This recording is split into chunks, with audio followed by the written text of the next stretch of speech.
మన ప్రియ ప్రభువును, ప్రియ రక్షకుడును, పాపుల విమోచకుడును, మన రక్షకుడైనటువంటి యేసుక్రీస్తు వారి యొక్క పరిశుద్ధమైన నామములో ఉదయకాలమందు మనమంతా కూడా దేవుని యొక్క కృపావాక్య ధ్యానములలో మనము గడుపుటకు, పొందుటకు, అనుభవించుటకు, అనుసరించుటకు కృప చూపించినటువంటి దేవాతి దేవునికి స్తుతులు, స్తోత్రములు చెల్లిస్తున్నాను.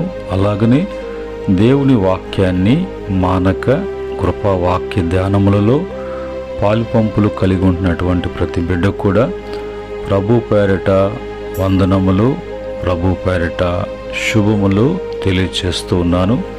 ప్రియమైన దేవుని బిడ్డలారా, ఈ సమయంలో దేవుని వాక్యాన్ని మనం చదువుకొని ప్రార్థనాపూర్వకంగా వాక్యాన్ని మనము ధ్యానం చేద్దాం.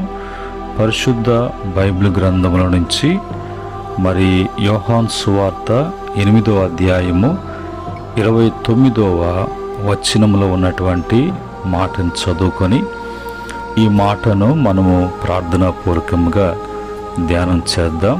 ఇక్కడ స్వయాన యేసు ప్రభువారే ఆయన మాట్లాడుతున్నటువంటి మాటలు ఈ విధంగా రాయబడ్డాయి.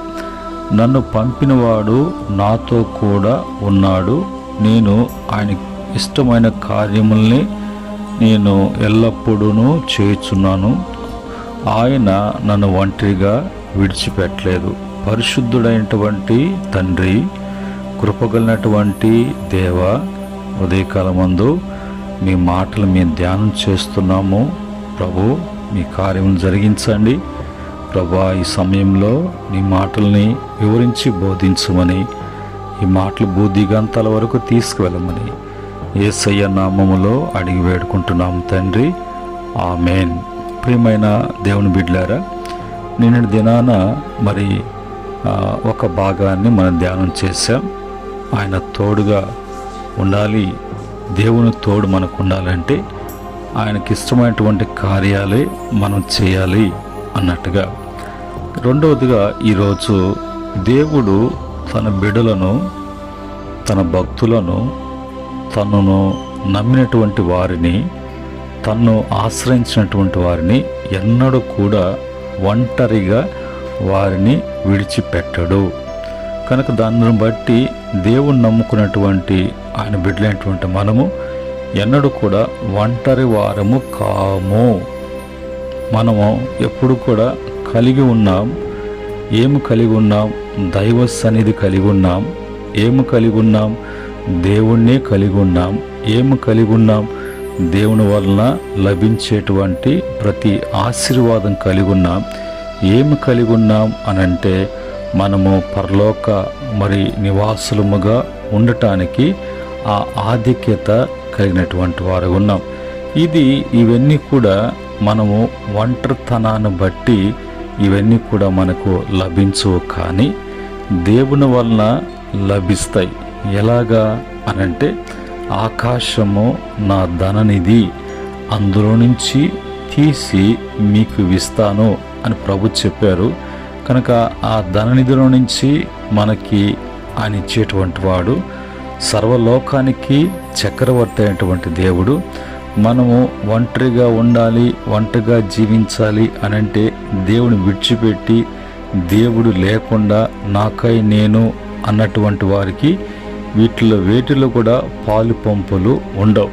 ఎప్పుడు కూడా నేను ఒంటరి వాడిని కాదు, నాకు దేవుడే ఉన్నాడు, నేను దేవునితో ఉన్నాను, దేవుడు నాతో ఉన్నాడు, దేవునికి నేను ఇష్టడుగా జీవించాలి, దేవుడు నేను జీవించమన్న జీవితాన్ని నేను జీవించాలి అన్నట్టుగా ఆయన తోడును బట్టి నా ఒంటరితనము కాకుండా నాతో ఉన్నటువంటి అనుభవంలోకి నీ ముందుకు సాగాలి అన్నటువంటి వారికి ఇవన్నీ కూడా వారికి దేవుడి వలన ప్రాప్తించబడతాయి.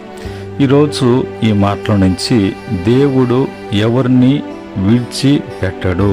ఆయన అందరితో ఉండాలని ఆయన ఆశ, ఆయన మనలో ఉండాలని ఆశతో ఆయన తన రక్తాన్ని క్రయధనంగా చెల్లించి మనలను విమోచించి ఏ బానిసత్వం కిందో ఏ పాపానికి బంధకాల్లో ఉన్నామో దాని క్రయతనముగా ఆయన రక్తం ఎందుకు చిందించాడు, ఆయన ఎందుకు విమోచించాడు, మన దేహము దేవునికి ఆలయముగా ఉండటానికి, అందులో నుండి ఆయన సంచరించడానికి, మహిమ తెచ్చుకోవటానికి. అంటే ప్రభు ఒక మాటలు చెప్పాలంటే దూరంగా ఉండకుండా నీలోనే ఉండటానికి, నీవు ఆయనతో ఉండటానికి, ఒక బంధం ఏర్పడటానికి ఆయనే పరలోకాన్ని విడిచిపెట్టి భూలోకానికి వచ్చి మన క్రయధనము మన వెల్ల చెల్లించినటువంటి ప్రేమామూర్తి మన దేవుడు అయినటువంటి యేసయ్య.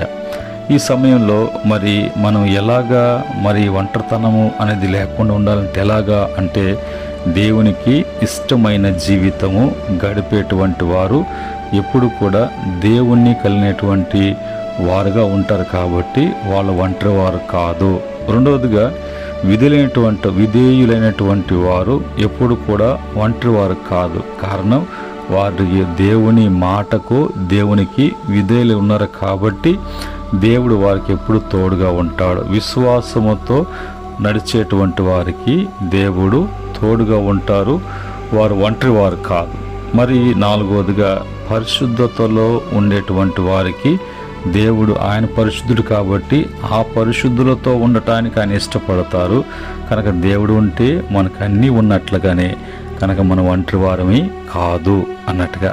రెండోదిగా దేవుడు ఎవరిని దూరంగా ఉంచుతాడు, ఎవరు దూరముగా కాబడతారు, దేవుడు లేకుండా ఉండటానికి కారణం ఏంటి? వారు ఒంటరిగానే ఉంటూ ఆ పాపములోనే వాళ్ళ జీవితం కొనసాగిస్తూ ఉన్నారు అని అంటే మరి ఎవరు వాళ్ళు అంటే పాపముతో కొనసాగేటువంటి వారికి దేవుని తోడు ఉండదు, దేవుని సహాయం ఉండదు.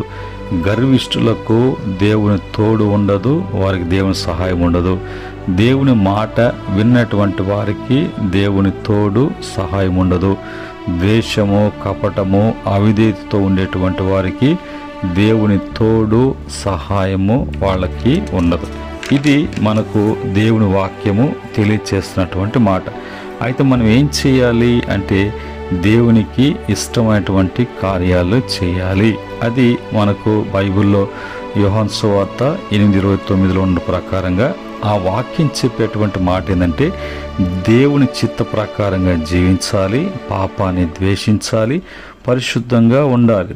రెండో మాటగా దేవుని మాట వినాలి. లూకాసు సువార్త 11:28 ప్రకారంగా ఆయన మాట విని గాయకున్నటువంటి వారుగా అంటే బైబిల్ చదవాలి, మరి బైబిల్ వాక్యాన్ని మరి విని ఆచరించాలి. కేవలం వినేటువంటి వారమే కాకుండా దాని ప్రకారంగా చేసేటువంటి వారంగా ఉండాలి.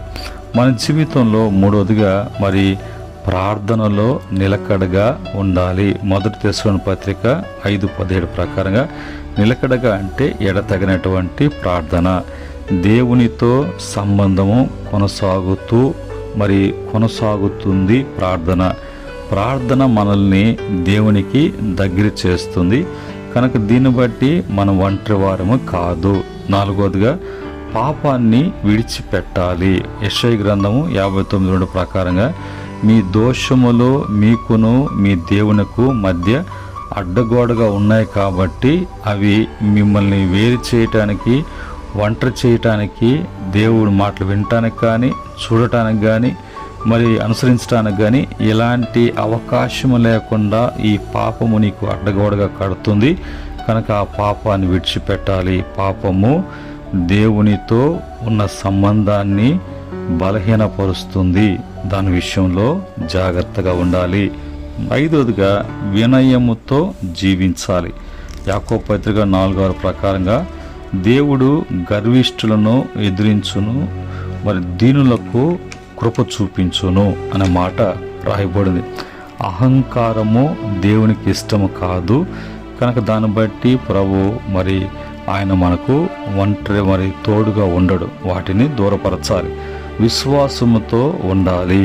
విశ్వాసము లేకుండా దేవునికి ఇష్టమై ఉండట అసాధ్యం. హెబ్రీ పత్రిక 11:6 ప్రకారంగా కష్టకాలంలో దేవునిపై నమ్మకము కోల్పోకుండా మనం జాగ్రత్త కలిగినటువంటి వారుగా ఉండాలి. అయితే దేవుడు ఎవరిని విడిచిపెడతాడు ఎవరిని దూరంగా పెడతారంటే దేవుణ్ణి విడిచి పాపములో నడిచేటువంటి వారు నన్ను విడిచిపెట్టిరి అని ఇర్మీయా గ్రంథము 2:13 ప్రకారంగా వారి ప్రభు వాక్యం అంటుంది. దేవుని కన్నా లోకాన్ని ఎక్కువగా ప్రేమించినప్పుడు మనిషిని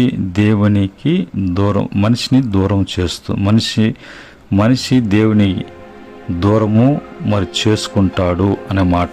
రెండవదిగా గర్విష్ఠులు, మరి సామెతల గ్రంథం 16:18 ప్రకారముగా గర్వము నాశనమునకు ముందుగా అది మరి గర్వము పడిపోవడం ముందు అహంకారయుక్తమైన మనస్సు ఉంటుంది. అహంకారము దేవుని కృపను దూరం చేస్తుంది. అలాంటి ఉంటే దేవుని యొక్క తోడు మనకి ఉండదు. మనం ఒంటరివారంగా ఉంటూ కష్టపడాల్సి వస్తుంది.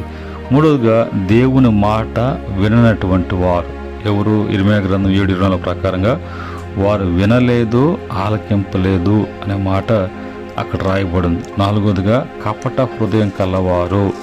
మత్తయి సువార్త 15:8 ప్రకారంగా ఈ ప్రజలు పెదవులతో నన్ను మరి గణపరచుదురు, కానీ మరి హృదయము నాకు దూరంగా ఉన్నది. బయట భక్తి ఉన్నప్పుడు కనిపించే హృదయము దేవునితో లేకపోతే అది దేవునికి ఇష్టము కాదు. ఇది మనము తెలుసుకోవాల్సినటువంటి విషయాలు. దేవుడు ఎవరిని ఎప్పుడు విడువడో అనే వాక్యము హెబ్రీ పత్రిక 13:5 ప్రకారం నేను విడువను ఎడబాయను అని అంటాడు. కీర్తన 34:18 ప్రకారంగా యెహోవా విరిగినటువంటి హృదయాన్ని గలవారిని సమీపంగా ఎప్పుడు కూడా ఉంటాడు. మరి దీనికి మరి పశ్చాత్తాపపడే వారిని, ప్రార్థించే వారిని, దేవుని వెదికే వారిని, విశ్వాసముతో ఉండేటువంటి వారిని దేవుడు విడిచిపెట్టేటువంటి వాడు కాదు. అలాంటి వారిని ఒంటరిగా పెట్టేటువంటి వాడు కాదు. అలాంటి వారితో దేవుడు ఉంటాడు. కనుక చివరి ముగింపులోకి వచ్చినప్పుడు విధేయత దేవుని సన్నిధిని తెస్తుంది, పాపము దేవుని సన్నిధిని దూరం చేస్తుంది, ప్రార్థన దేవునితో బంధాన్ని బలపరుస్తుంది, పరిశుద్ధ జీవితము దేవుని సమీపాన్ని అనుభవించేటట్లు చేస్తుంది.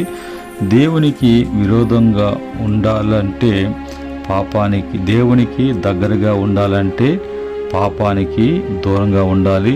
విధేయత దేవుని సన్నిధికి ద్వారము. ప్రార్థించే హృదయాన్ని దేవుడు విడువడు. విశ్వాసి ఒంటరివాడు కాదు, దేవుడు అతనితో ఉన్నాడు. పరిశుద్ధత దేవుని సన్నిధిని ఆకర్షిస్తుంది. ఇది మనకు యేసు ప్రభువు వారు తెలియపరిచినటువంటి మరి మాటలు. ఇందును బట్టి ఈరోజు నీవు ఒంటరివాడుగా ఉన్నావు అన్నటువంటి ఫీలింగ్ ఉందా? అయితే ఎందుకు ఒంటరివాడుగా ఉంటున్నావు? దేవుడు లేకుండా, దేవుని సన్నిధి లేకుండా, దేవుని సహాయం లేకుండా ఏమి సాధించగలము అనేది వాక్యం మనల్ని హెచ్చరిస్తున్నప్పుడు మనలో మరి ఉన్నటువంటి బలహీనతను బట్టి దేవునికి దూరం అవుతున్నావు. మనలో ఉన్నటువంటి మంచిని బట్టి దేవునికి దగ్గర కాబడుతున్నాం. అందును బట్టి ఆయన మనతో ఉన్నప్పుడు ఆయనవన్నీ కూడా మనవే, అన్నిట్లో కూడా మనకు దేవుని సహాయం అందించబడుతుంది. ఇట్టి సహాయము, ఇట్టి కృప ఈ వాక్యం ద్వారా వింటున్న బిడ్డలకు మేలుకరముగా, దీవెనకరంగా ప్రభు చేయనుగాక. ఆమెన్. ప్రేమగల తండ్రి, ప్రియ ప్రభు, నీ మాటలు ధ్యానం చేసుకున్నాం. మీరు ఒంటరివారు కాదు అన్న మాటను బట్టి స్తుతిస్తున్నాం. అవును తండ్రి, మేమెన్నడూ కూడా ఒంటరి వారము కాదు అనటానికి ఈరోజు వాక్యం నుంచి అనేక విషయాలు తెలియపరిచారు. ఈ మాటలు అనేక మంది బిడ్డలు వినపోతున్నారు. వారితో మాట్లాడండి, వాళ్ళ గొప్ప మార్పు కలుగు చేయమని యేసుక్రీస్తు నామమున అడిగి వేడుకుంటున్నాము తండ్రి. ఆమెన్. పరమందు తండ్రి ప్రేమ, కుమారుని యొక్క దివ్య కృప, పరిశుద్ధాత్మ యొక్క సహవాసం, మాటలు వింటూ బలపడుతున్న బిడ్డలకును, సకల పరిశుద్ధులకును, ఆయన దాసులకును సదా తోడై ఉండి నడిపించునుగాక. దైవాశీస్సులు మీకు కలుగునుగాక. ఆమెన్.